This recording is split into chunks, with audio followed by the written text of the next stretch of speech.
uJesu wathi baba bathethelele ngokuba abakwazi abakwenzayo. Babelana izingubo zakhe benzelana inkatho. Haleluya. Amazwi ashiwo uJesu esiphambanweni ukhuluma usebuhlungwini obumangalisayo, kodwa akabheki laba ububi balaba abambethelayo abenza yonke lento abayenza kuye, kodwa uyakuba ukuthi baba bathethelele ngoba bakwazi abakwenzayo. Ukhona umuntu owenza into engazi ukuthi uyenzelani, uthi mawumbuza wenzani akazi, wenzani uyenzelani akazi ukuthi uyenzelani, kodwa uyayenza azathi omunye ngibona benza nami ngiyenza. Haleluya. Babengazi ukuthi uJesu uyinkosi yenkazimulo, babengeke bambethele esiphambanweni inkosi yenkazimulo. Babenga-understandi ukuthi ubani lona inkosi yenkazimulo lena, babenga-understandi. Haleluya. Ukuthethelela-ke bazalwane kubiza umuntu nomuntu njengoba sikhona kule ndawo. Umuntu nomuntu simele ukuthethelela, simele ukuthethelelwa.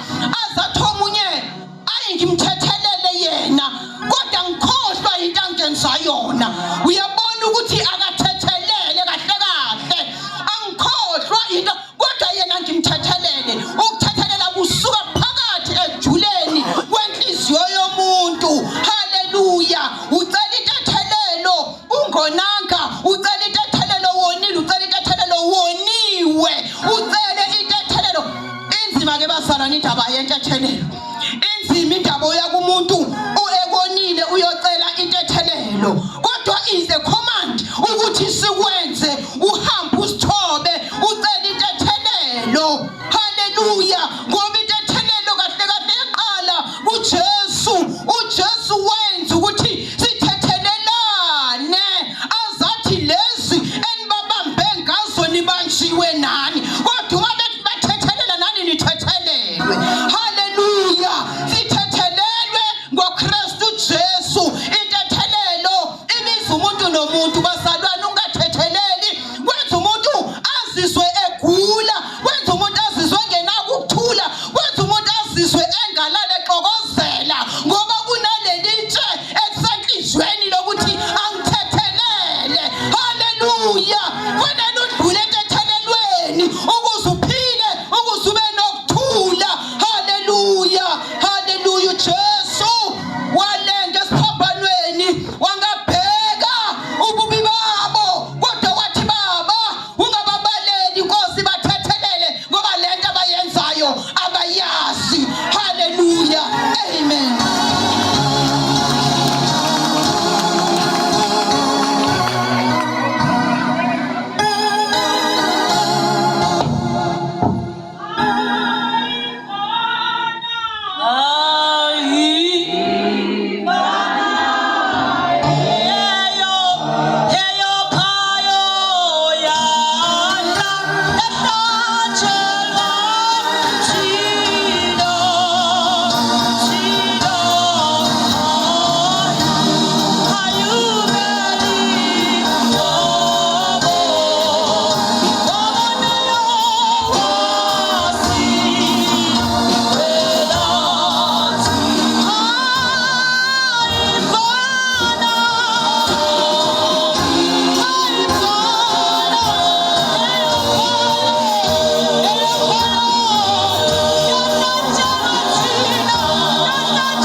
Hallelujah. Sofunda lapha kuLuke 23 uverse 32.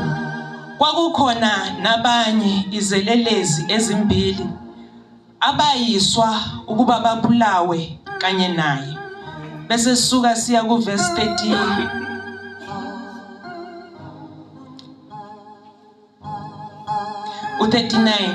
Njalo esinye iselelezi ebesiphanyekiwe samhlambalaza sathi, wena awusiye uKristu na? Zisindise kanye nathi. Sase siphendula esinye sasithethisa sathi, nawe awumesabi uNkulunkulu. Ingani ukulokhu kulahlwa nawe na? Thina kambe ngokufaneleyo ngokuba semukela okulingene nesikwenzile, kepha lo akenzanga lutho olubi. Sase sithi, Jesu, ngikhumbule nxa usufika embusweni wakho, wathi kuso, ngiqinisile ngithi kuwe, namuhla uzakuba nami eparadise. Amen. Bazalwane, la sibona ama-character abantu abawu-3. I-character yeselelezi esasingamesabi uNkulunkulu. Ngisho noma sasimbonile uJesu enza konke nezimpawu zonke zikhombisa ukuthi uNkulunkulu olethiwe emhlabeni, kodwa lokho akushongo lutho kusona. Ngisho sesilenge siphambanweni ngama last minutes okufa kwazo, asibanga nako ukuzisola nokuthi sisondele kuJesu ukuze naso sikwazi ukusindiswa. Silinikiwe ithuba langathatha ithuba. Sibona isilelesi esinye esaba nokuzisola esimesabayo uNkulunkulu, esanquma ukuthi ngempela ngonile, ngempela ngenze kabi. So mangabe sithi Jesu ngikhumbule embusweni wakho, that was a sign yokuzisola, that was a sign yokuconfess ukuthi ngempela siyakholwa ukuthi uJesu uyindodana kaNkulunkulu futhi angasindisa. Amen. Sibona uJesu indodana kaNkulunkulu, oNkulunkulu, owulizwi, owenza umsebenzi wakhe, imission yakhe, ngisho eselenga esiphambanweni, eseyiphelelisa. Akabheka ukuthi ngizubhlungu, akabheka ukuthi, kodwa he made sure ukuthi yilo naloyo lo osesiphambanweni, obelenge esiphambanweni, obengazi lutho eceleni kwakhe, wamthembisa, wamnikeza iniseko sokuthi ngempela ngithi kuwe, ngiqinisile ngithi namuhla uzoba nami eparadise. Amen bazalwane. So la siyabona ukuthi i-qualification noma okusiqualify ukuthi singene embusweni kaNkulunkulu, it's not imisebenzi. Isilelezi asenzanga lutho, asihambanga nkonzo, asihambanga ama-conferences, asinikelanga, asidlanga sidlo. So kodwa ithema sizisola, siziletha kuNkulunkulu, sangeniswe embusweni kaNkulunkulu. Amen. So ake sibhekeni-ke leli igama elithi paradise ukuthi lithini. Siyakhumbula ukuthi uLazaro uLazaro nesiqephi nabo baba kuyesimo esinjalo. Ithe omunye umefa waye Hades, omunye waya esifubeni sika-Abraham. So lo bese Hades ubese buhlungwini obuyisimangaliso. So lokho kuyasitshela ukuthi impilo yethu ayipheleli lana. So kuhleke ukuthi sisahamba, sisaphefumula, sakwazi ukukhuluma, sakwazi ukuthatha inqumo, sinqume namuhla. Ngoba insindiso inamuhla, ayikho kusasa. So sinqume ukuthi sithatha yiphi indlela. So kukuwena ukuzikhethela. uNkulunkulu akaphoqi umuntu, kodwa kukuwena ukuzikhethela. Ezwini lakhe uthi ngibekile indlela, kukuwena ukuthi ukhethe ukufa noma ukhethe ukuphila.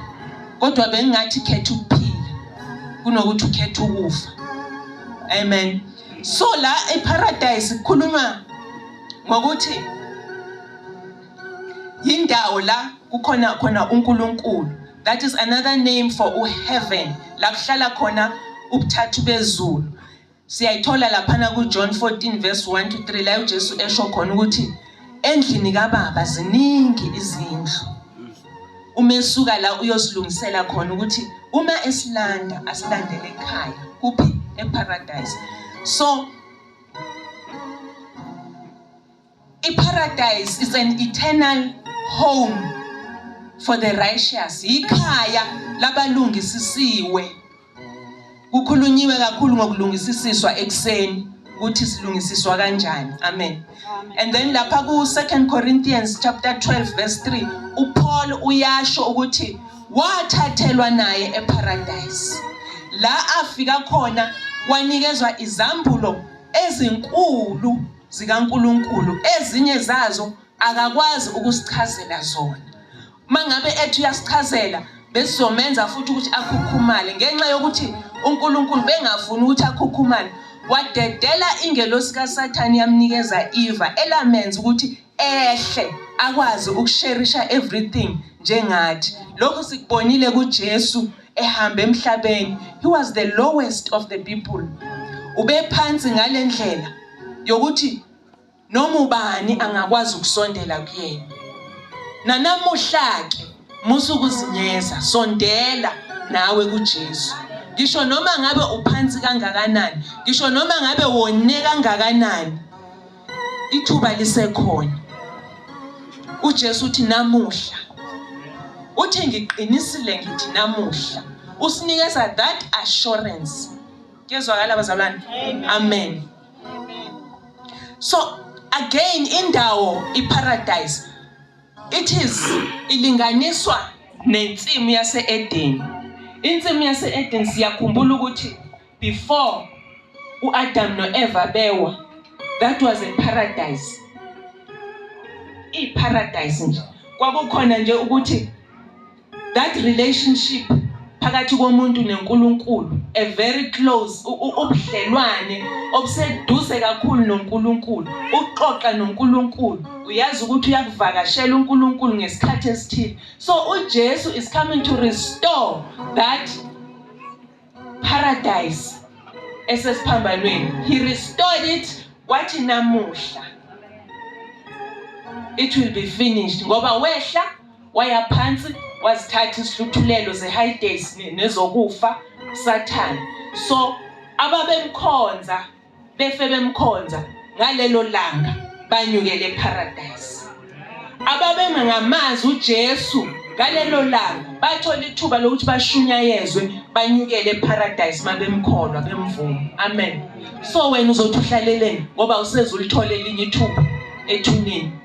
So uJesu akasideli ngisho noma sisethunzini lokufa, usulele usembedeni, mawuvumile nje ngomlomo wakho wakholwa enhlizweni yakho ukuthi uJesu uyinkosi, indodana kaNkulunkulu, kukusindiswa lokho. Enye futhi yama qualifications asondezayo asinikezayo ukuthi sikwazi ungena embusweni kaNkulunkulu. Amen. So ke uma kunje siyini isiphetho somphefumulo wethu? Owakho ngabo nasisiqiniseko namhlanje ukuthi umphefumulo wakho uyokuthola ukuphumula eparadise mangabe uphuma namhlanje. So ke unalo ke ithuba lokuthi ukwenze lokho manje makuukuthi awukakwenzi. Amen. Amen.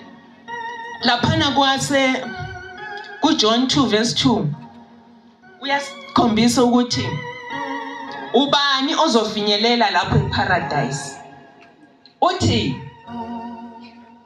kepha uma umuntu ona sinommeli kuyize uJesu Kristu olungileyo, yena uyena ohlanza izono zethu. Akekho umunye ozosihlanza izono zethu. Ngeke uzuze uzihlanze wena. Bese kukhulunyiwe ekseni ukuthi igazi lamajuba lezimbuzi lezinkomo lalingafinyeleli la uNkulunkulu efuna khona ukuze thina sijustifywe, silungisisiswe. kepha igazi lika Jesu kuphela elenza umsebenzi opheleleyo la angena ngalo in the Holy of Holies, wanikela ngelakhe igazi.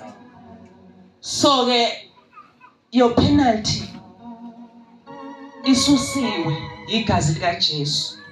Awudingi kwenza lutho kuphela, kufuneka ukholwe enhlizweni, umamukele uJesu, uvule umlomo, usho ukuthi uJesu inkosi. Ukukholwa lokho uyasindiswa. Amen. So ukuze sifinyelele lapho, uRomans 10 uyasho njoba sengishilo ke lokho esengikushilo ukuthi uyakholwa, ukukholwa ikona okubalekile, ngenhliziyo uvume ngomlomo ukuthi uJesu inkosi.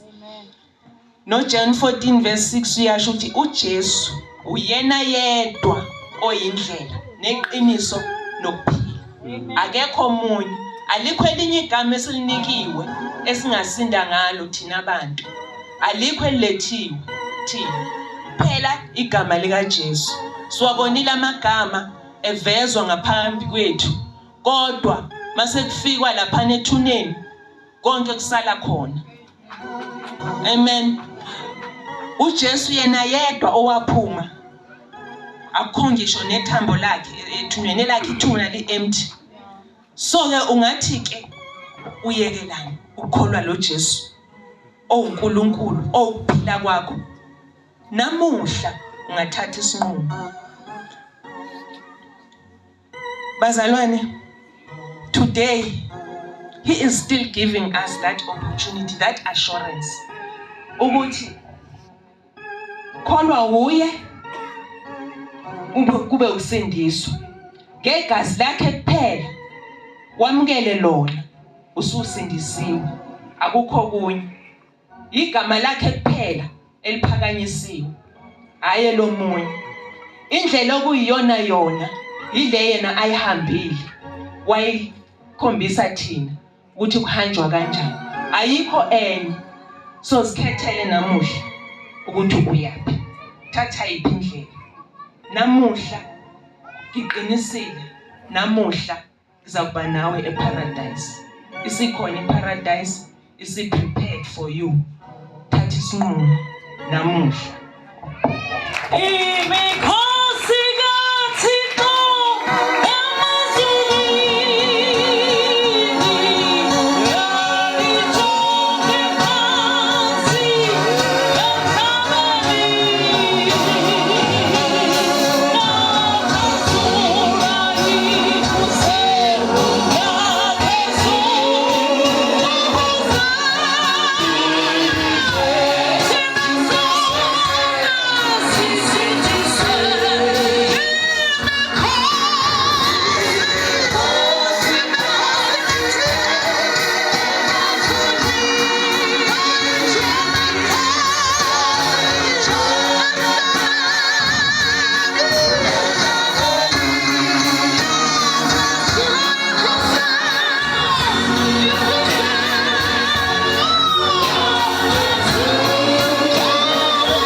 Hallelujah.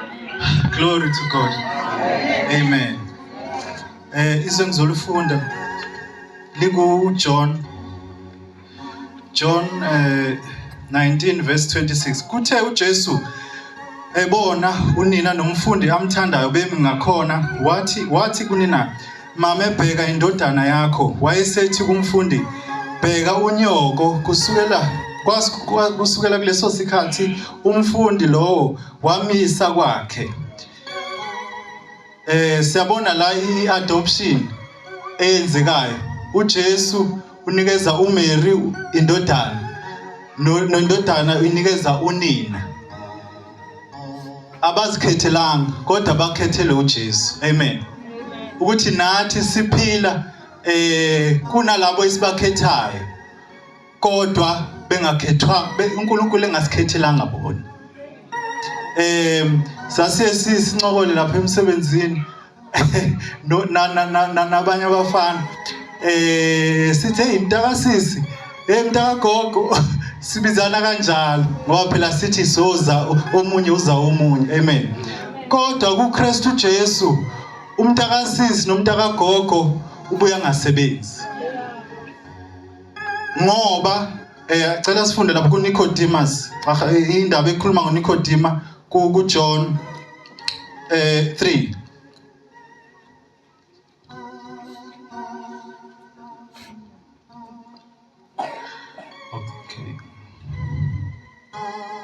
Okay, so funda kuJohn 3, I think from verse 1.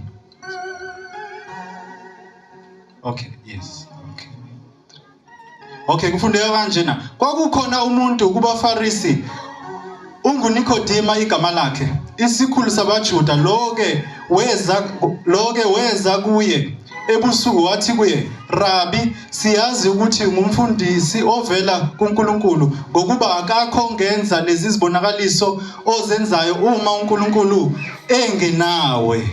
So la uNicodemus wazisa ukuthi uJesu uvela kuNkulunkulu. No Mose umebuza kuNkulunkulu ukuthi ngizothi ngithunywe ubani, uthi wothi wena uthunywe unginguye enginguye. kuNkulunkulu lithi iBhayibheli sonikezwa igama elisha uma sesingale. Lithi ngale abasendiswa abashadisi abashadelwa. Amen. Kodwa bakhazimula phambi kobuso kaNkulunkulu. Liphinde lithi asekumazi umuntu ngokwesimo sakhe senyama. Kodwa umuntu eKristu Jesu useyisidalwa esisha. Lento ke kodwa ibukeke ngathi unfair ngoba abangakholwa bazothina siyelwane ngaphandle. Kodwa zazi njengomKristu ukuthi wena ngomkhulu kunomnqobi ngoba wena uyamthanda ungakholwa. Ngoba ileyo nto uSathana ilethayo i-condemnation. Ileyo nto uSathana ilethayo lithi iBhayibheli is the accuser of the brethren. Kodwa lithi iBhayibheli uJesu wamnqoba uSathane hayi ngezikhali zakhe uSathane, kodwa wamnqoba uSathane ngezikhali zikaNkulunkulu. Yikho lithi iBhayibheli zinamandla ngaye uNkulunkulu okudiliza zonke izibopho nezinqaba eziziphakamisa ngaphezu kokwazi uNkulunkulu. Iziphi lezo zikhali? Izikhali ezithi thethelela. Okwasho uJesu esiphambanweni wathi forgive. Lapho igazi likaAbel lalithi bulala, kodwa likaJesu lalithini? Yes. Ngamanye amazwi ngizama ukuthi themba lo omthembileyo. Uthembekile yena oqala umsebenzi kuphelelisa kuwena. Ngamanye amazwi sibaleke kakhulu kuNkulunkulu. uNkulunkulu unomona ngathi. Yikho ngithi akufaneleke sivinjwe ilezi zinto ezisisindayo namazwi alabo abangasiseli kuNkulunkulu. Namazwi alabo alithi iBhayibheli ukuhlala nabonayo nawe kukwenza ugcine sewona. So uma siziqhathulula nje impela ngoba siphunyukile enkembeni. Amen. Lithi iBhayibheli wena osuphunyukile enkembeni ungabusabheke emuva. Lithi iBhayibheli asiphiwe umoya wesaba kodwa wamandla. So kumele sizazi njengabantwana bakaNkulunkulu ukuthi singobani negunya esinikezwe lona, nokuthi senziwe sangabalungisisiwe ngenxa kaKristu Jesu. So ungagodli lokho ukuthi ukholwa uJesu, ukuthi uright impela uma ukholwa uJesu, ngoba emhlabeni ziningi izinto ezinyenyezayo zithi ungakholwa uJesu, nezithi hayi uNkulunkulu baningi engathi ungabazwela laba basho njalo. Angithi uhulumeni wethu wenze njalo uma kuthiwa hayi oNkulunkulu baningi nezindlela ziningi sithande ngathi siyavuma ngithi. Noma kubiza umkhuleko kuthiwa woza wena Shembe, woza wena Bahayi, woza wena bani, kube ngathi kuyathalaliseka nje. Kodwa ngale akukho ukuthalalisa. So uma ukholwa uJesu yazi ukuthi wenza into right futhi uzoprotectwa uNkulunkulu ngalokho. Amen. Asifundela ukuthi uJesu waphendula wathi kuye, ngiqinisile ngithi kuwe, uma umuntu engazalwa ngokusha angeke ubone umbuso kaNkulunkulu. uNikodima wathi kuye, uma umuntu angazalwa kanjani esemdala na? Angangena kanjani okwesibili esiswini sikanina na? Azalwe futhi. Waphendula uJesu wathi, ngiqinisile ngithi kuwe, uma umuntu engazalwa ngamanzi nangomoya angengene embusweni kaNkulunkulu uNkulunkulu. Lokho okuzelwe inyama kuyinyama, nalokho okuzelwe ngumoya kungumoya. Baningi bezama ukuchaza nososayensi nobani, kodwa iyodwa into abangakwazi ukuyichaza ukuthi umoya umuntu uvelaphi futhi uyapi. Kodwa iBhayibheli liyakuchaza lokho. uJesu kufakazelile lokhu ngezibonakaliso azenzayo. Amen. So uNkulunkulu akafani nathi. Uthi uma ungifuna ngenhliziyo yakho yonke uyakungifumana, uthi nqonqotha uzokufumana. uSawuli ehamba eyofuna imbongolo zika baba wakhe, wahamba hawu imbongolo akazitholi, kodwa yamholela indlela kumboni, who is a seer, a prophet of God.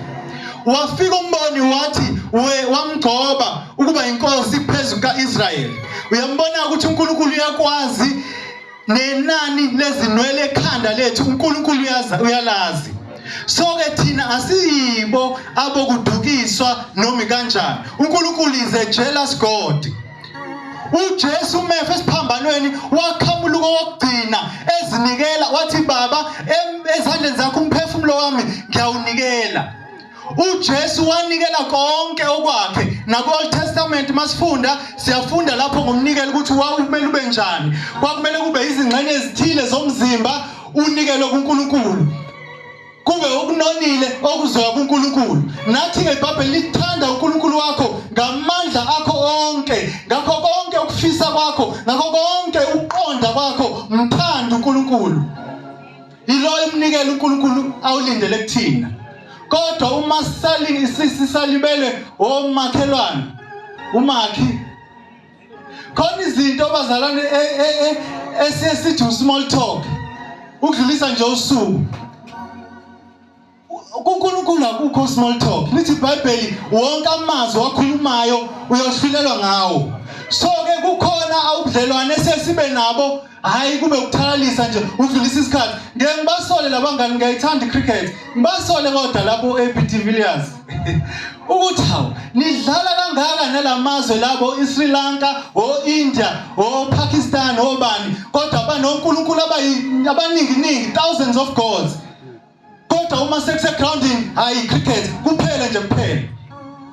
Uyabona, kwathi uthi uNkulunkulu sohlulelwa ngegazi labafowethu. Angisikhuluma la ngomama nendodana. Sohlulelwa ngegazi labafowethu kade khuleka la umfundisi ngabantu abawu300 abashonile. Ubungathi kushona ingane yakhe. Ngoba uNkulunkulu munye. Kanye nako konke okudaliwe kungokaNkulunkulu. NoSathane ungokaNkulunkulu. So ke uJesu uma efesiphambanweni kwakungesiyo into elula. Kodwa yinto in Jesus name esiyenzekile. Amen. Elithi iBhayibheli izingilosi zosho ngezwi elikhulu zithi bayede kuye ingonyama kaJuda ngoba ikwenzile ukusindiswa yakwenzela abantu bonke.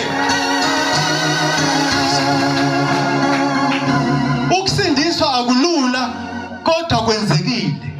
Ukuthi ke kwenzekile kithiwa sifanele sikusebenze ngokwesaba nangokuthuthumela. Ngoba kuyigugu kangaka. Amen.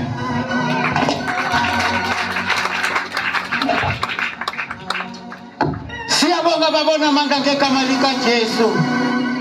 Thatha udumo nobukhosi nenkazimulo. Abantwana bakho basenza ngaphambili. Ubeka ngegama likaJesu Kristu naseNazaretha. Amen.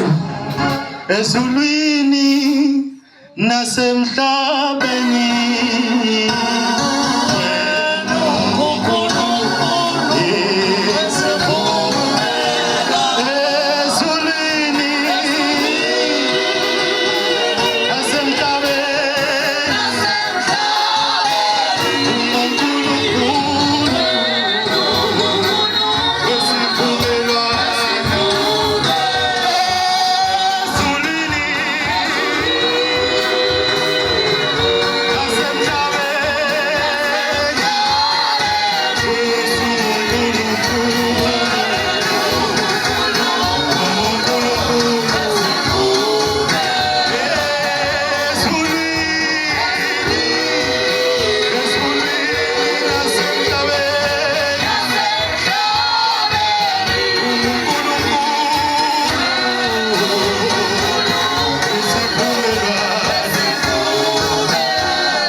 uJesu kulamazwi amathathu khuluma noNkulunkulu ngabantu. Haleluya.